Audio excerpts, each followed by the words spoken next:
Senhor, a formar-me por barriga de minha mama para seu servidor. Leitura do book de profeta Isaías. Senhor Deus, avisando, bota mi servidor Israel, de un bom lo me te glorificar.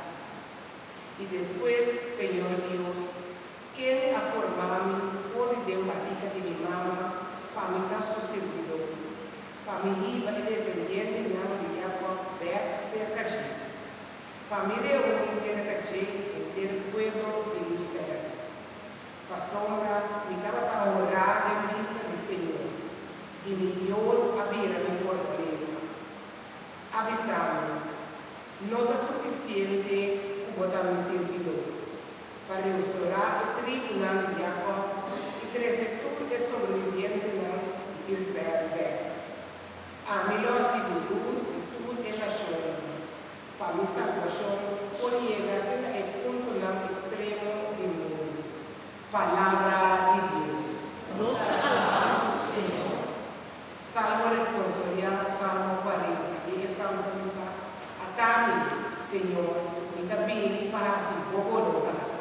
Atame, Senhor, e também faz boa vontade. Me acolha e não se confia do Senhor. Por fim, ela atende me suplicar. Ela señala um cantico novo, himno de alabanza para os meus. Atame, Senhor, e também faz boa vontade. Bueno, que sacrifício é ofrenda. O assim entender bom claro. Bueno, que sacrifício é desse.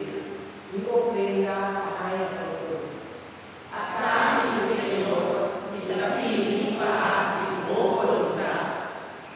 Me avisar, atame, me cabine, de um bom que diz que obedecer na minha amor da vista.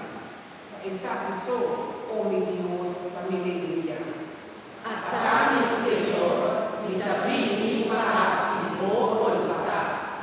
A sombra me estimabolei, me carreguei no fundo de minha alma. Atame, Senhor, e também faz boa vontade. Me anunciava notícia alegre, diante de inteira comunidade. Me notava que medo de pátria. Oh Senhor,